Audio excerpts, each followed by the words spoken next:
I want you to get together.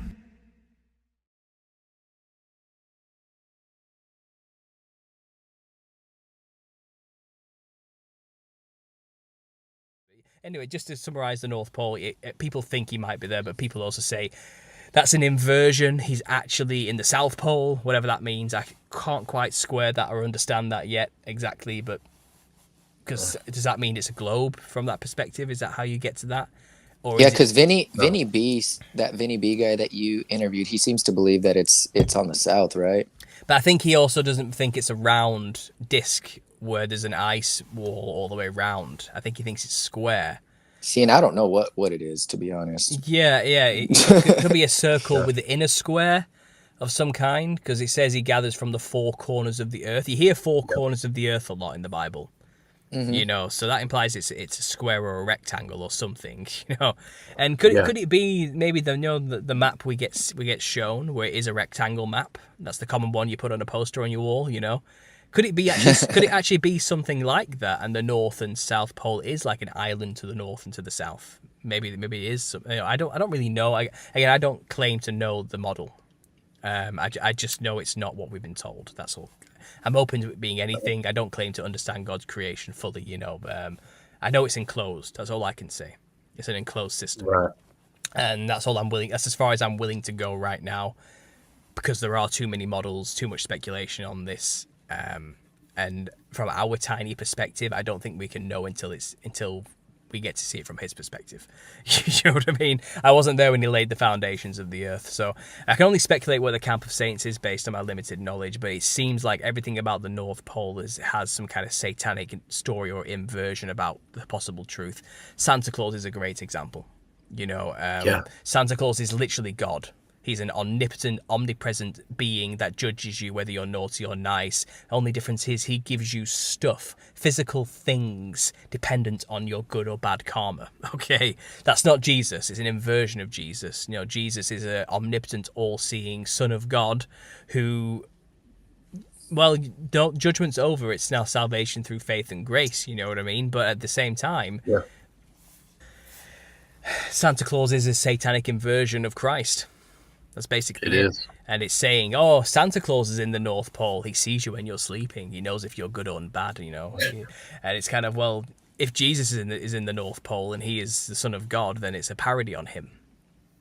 That's what it is. Yeah. It's a satanic parody of the truth.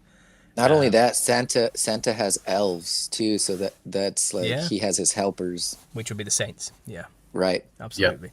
Yeah, it's a satanic inversion. Absolutely. And this is what I mean. It kind of makes sense of a lot of weird things when you start to Yeah. realize what's going on. It's the Wizard of Oz story. The Wizard of Oz is a satanic inversion of the pilgrimage to the North Pole to see him, which you have to do Oh during his wow. millennial. So think about it. It says those who don't make the yearly pilgrimage to see him will suffer drought. Okay, so I do believe during his millennial reign, it was people were going up to see him regularly. They were making the pilgrimage to the beloved city every year to honor him, prove that they're on his side, type of thing. And those who didn't, the nations who didn't, suffered drought. This may explain why there are such sand-filled tundras everywhere, which just seem so out of place. Maybe these are the places that did suffer the consequences of rebellion. And that's where the demons dwell, it seems, in these dry places. And perhaps, I don't know, because the Nephilim are still around and disembodied. They haven't been cast into the lake of fire yet during the millennial reign. That comes right at the end. So there's still rebellion during his reign. People still made the choice not to follow the yellow brick road and go see the man behind the curtain in his emerald city. It's Oh a it's, wow. it's a sa- Wow. it's a satanic Wow. it's a satanic inversion of the truth of what really happened, and we live in a world now that does nothing but mock the possible Yeah. truth of our reality. Do you get what I mean? Everything's just a satanic joke now, and it's run by clowns. I'm not going to bring that up. I'm not going to get into that. What about? It's something I thought of while you were talking about all that and the possibility that Jesus and the camp of the saints could be at the North Pole.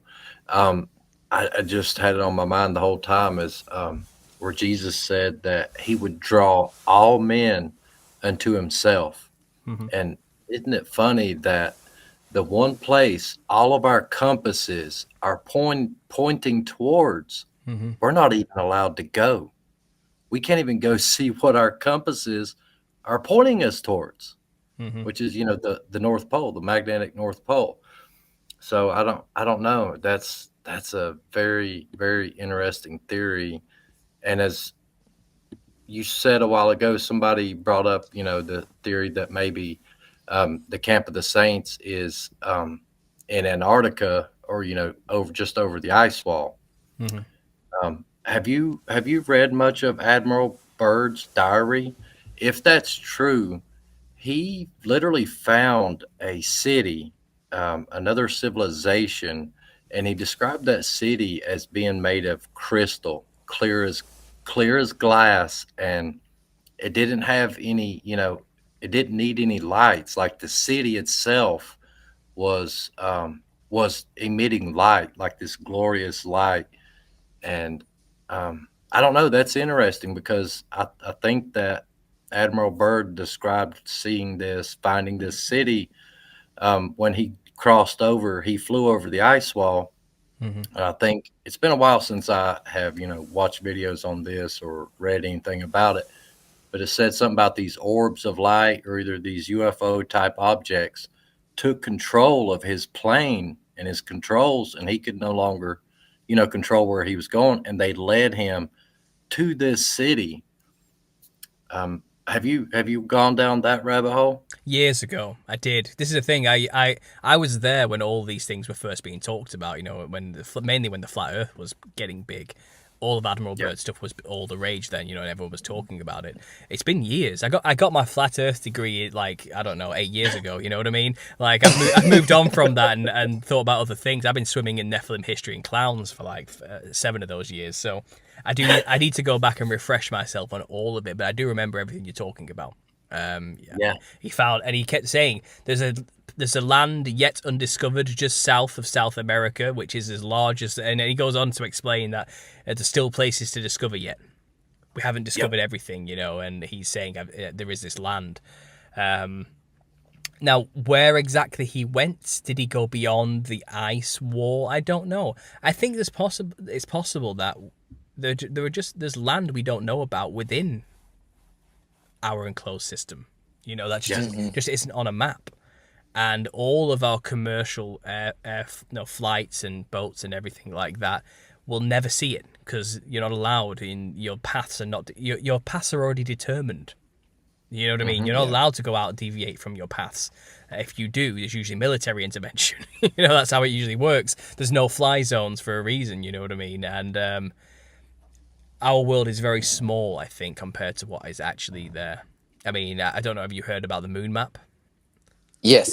I have. and that shows that, beyond our little circle is far more, and the dome stretches far further than we can understand. It's not simply just over our little mapped out little place that we call home, Who knows? Who honestly, who knows? Like, and this is why I say I'm not willing to box myself in I'm not trying to use a pun there, but I'm not trying to I'm not trying to limit the scope of God's creation. That isn't me saying space is real. I know that's not the case. It's an enclosed system. It's limited. It's finite. It's not infinite as we get inverted and told. But I do think it's a lot bigger, a lot more mysterious than we know from our current perspective. Which is why I said at the start, we're doing the best we can with what we've got here. Yeah. But it's fun to speculate. It sure is fun to speculate. Yeah. But yeah, I don't know. I lean towards personally North Pole. That's where I'm leaning Right. towards for the Camp of Saints. Yeah.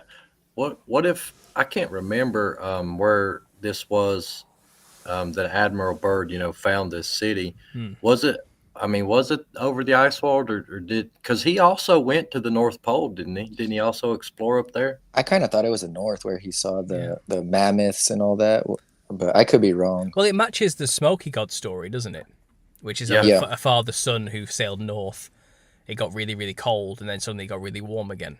And then before they know it, they've hit an island, which after going through some weird caves, almost as though they went into the earth, and suddenly they're in this place full of slightly taller humans who have a king over them, and it's this perfected place with bizarre technologies and a warm glow everywhere, their own sun. It's like this is very, it's a different, these stories are everywhere, of these perfected Edens in this place just beyond, and it's kind of like, have you heard of the stories of the giants in Americas? The giant fossils that were all discovered in the 1800s. Yes. Like in the 1800s, there was just a vast discovery of hundreds upon hundreds upon hundreds of giant skeletons, just digging them out of mounds, left, right, and center, all over America, across every state. And the newspapers were going wild during that time period, and they were documenting archaeologists discovers 16-foot giants here over here. Archaeologists discovers 10 bodies of 12-foot giants here, And these are incredible archaeologists of the day are the ones discovering them. They're not like nobodies who are, and all the local newspapers who are involved are all reporting these discoveries everywhere, but we don't have one giant skeleton to prove it because the Smithsonian came in and took them all. Yeah, this is a lot. This is the same thing we're seeing here. There's all these evidences from this early, not that long ago, time period, where people were discovering all sorts of things that corroborate with biblical mythology and history. But we have no evidence for it today. It's all gone. I would have thought Admiral Byrd would maybe have done a sketch or two of what he saw.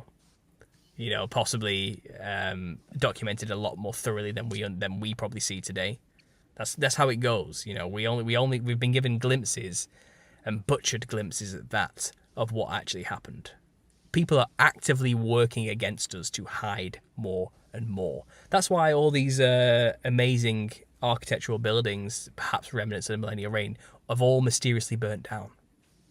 All of them have great. Every city has a great fire of the 1800s at some point, or the late 1700s. The Great Fire of whatever, that has destroyed just miles upon miles of buildings and land, and it's shocking. I mean, even where I live in this city in the north of England, it's a small town, and it's not much.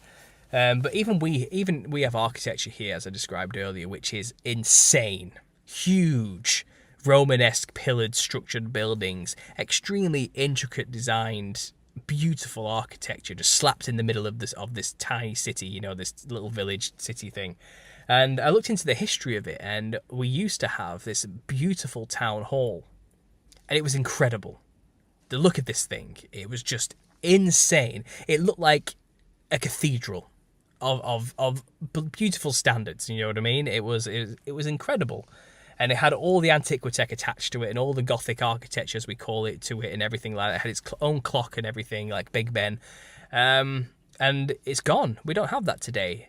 We have the buildings surrounding it, which are of similar architecture, but the town hall is gone. And I looked into it, and surprise, surprise, fire, burnt down. Mysterious fire in the middle of the night, out of nowhere, utterly destroyed. Gone. This beautiful piece of architecture. We have photos and remnants of it, but it got burnt down in the 1940s.